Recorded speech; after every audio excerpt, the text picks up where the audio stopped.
I wore a sari that day, and it was black like the cover of a Penguin classic novel with a border of red as its spine. Well, I wasn't carrying any objects of attraction on my body that day. I was 7 years old. So I played with the pallu like a child my age would play with the wind, like throwing a frisbee from one end to the other, like balloons having their own secret love affair, like blowing bubbles to mush the air. And even on stage, I felt like I was at my favorite beach. I had the waves greeting my feet. My toes felt the soft touch of the Oroville sand and the warm hug of an ocean. It felt like the wake-up kiss that Ma used to give me on my forehead every day. It smelled like the kitchen where she prepared caramel custard for me, like it was a special day, like it was my birthday. So I wore a red bindi and tried to look like Ma, centrally placed, equidistant between either sides of my forehead, like a red rose in a green garden. I almost felt of myself like the Indian Red Riding Hood of all times. When I looked at myself in the mirror, I smiled and flashed all my teeth together, like the one in the Colgate commercial. I even covered my head with a pallu and left a little of my hair out just to say that I wasn't all bald. I wore jhumkas that shone as bright as jalebis on a festive day, that twinkled like fireflies on a camp night. It made my cheeks blush like roses in a farm, and I ate raspberry candy that day, like it was a special day, like it was my birthday. But little did I know that older men liked it another way. Every day was their special day. Every day was their birthday. I am 14 years old. Louder, I am 14 years old. Shrug your shoulders behind, more confidence. I am 14 years old.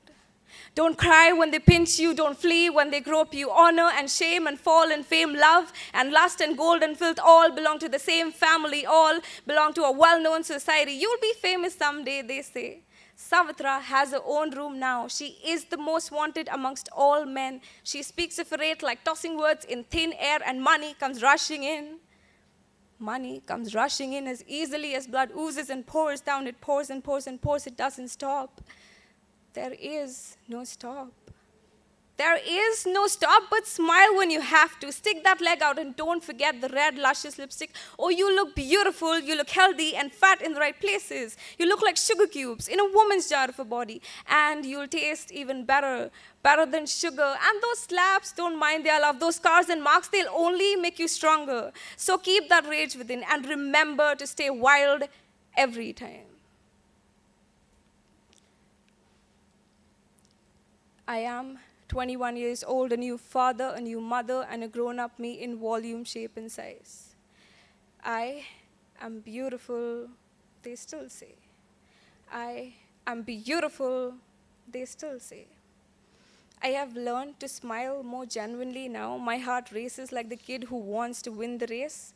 My legs open as wide as the old gates. And I have learned to sleep in the afternoons now. And I sleep soundly like the calm of a deep, dark dungeon without the breath of another. And the noise of the monsters under my bed, no, they don't haunt me anymore. I have learned to tame them. I sleep with them every night. Well, I didn't know what a family was, but I know that this is one. Father loves me every day. He kisses the skin close to my neck, makes ornaments of his hands around my flesh every Sunday. I am beautiful, he still says. And mother, she feeds me with homemade specials, cheese omelets and milk and sugar cakes. I am beautiful, she still says. Well, I have my own room now, so I don't wear skirts with slits and low neck tops. I don't kick my leg out and wait for men to gawk.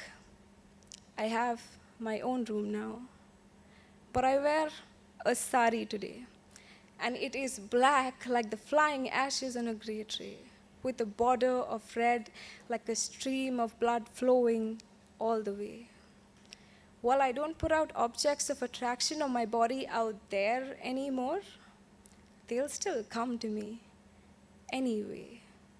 But I am 21 years old, and I know that I'll never look like Ma any day.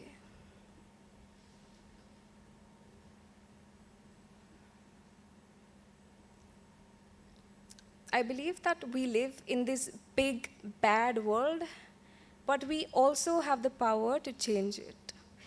Now, how do we do that? Through fiction and storytelling.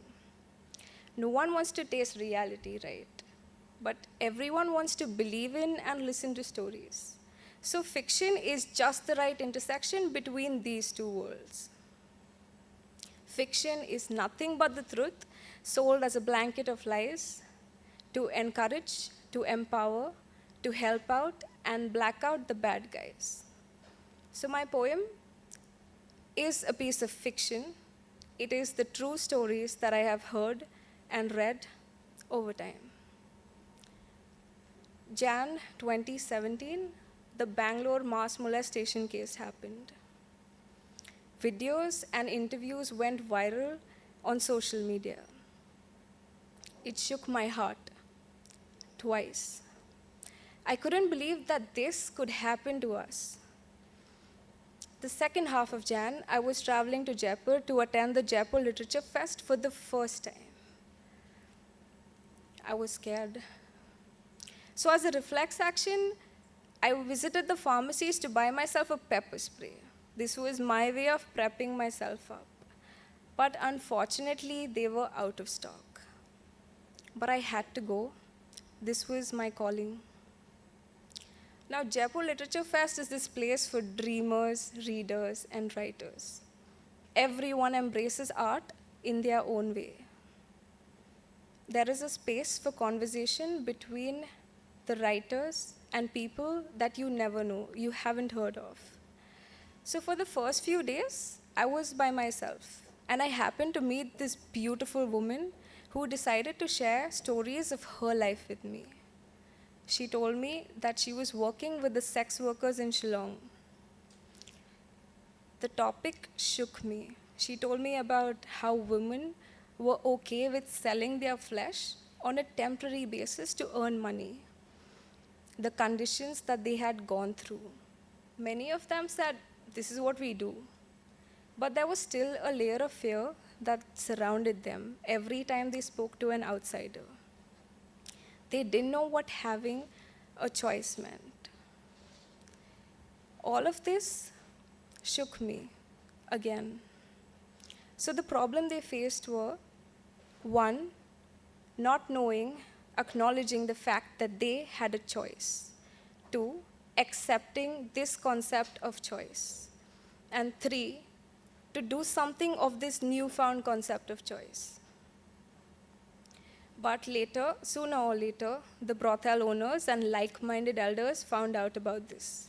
And she had to come back to Jaipur because it wasn't safe for her to be there anymore. Forget rescuing anyone else. I couldn't carry the weight of the damage that these women carried on their bodies every day, only because they were unaware and didn't have the knowledge that there was a freedom of choice that they could accept and imbibe in their lives. 2 days into the fest, I landed up at the JLF bookstore. Now, this bookstore is a wonderful place. There is no better space than to breathe in the world of words, right? And I found this book, River of Flesh and Other Stories, The Prostituted Woman in Indian Short Fiction, edited by Ruchira Gupta. This book is an anthology of stories which crosses barriers of regions, religions, 12 languages, speaking about the trouble that the women have faced, the inequalities that have led them into prostitution, the fierce inner vibe that they've had to come out of it, the conditions that were forced upon them, and the remarkable strength with which they did come out of them, at least some of them, through murder, death, sometimes hope and fortitude. While reading this book, I broke down a couple of times. I couldn't believe that something like that happened so close to home. And I wanted to tell myself that it's okay, there are people out there, like the friend I met at JLF, who was doing something about this, who was trying to reach out and save even a few handful lives. But I couldn't carry the unbearable weight of what I had heard, what I knew, and what was written. So I decided to write about it. This was the best way that I thought I could express myself. So this poem is, the idea of this poem comes from these two experiences. It shook me again to write about it. But I felt the need to voice all these women out, because something had to be done, even in a small way, and people had to know that this was happening. I've realized over time that fiction is the space where I have learned to embrace lies for the good. Wouldn't you all agree that lying can sometimes be a good thing, only if it can help and save a few people's life? So poetry and fiction does that for me, to me, repeatedly. So this poem is a part of that. And there are storytellers, authors, and writers out there who are doing just the same through the world of fiction. I ask you to read their work, listen to them, give it a thought. And maybe, just maybe, with your help, we can embrace this space and increase it eventually, drastically. Fiction is this space, nothing but just an exaggerated truth in a blanket of lies. Ideas that come out of experiences. Wouldn't everyone agree that all of us are just living, breathing stories at the end of it? Thank you.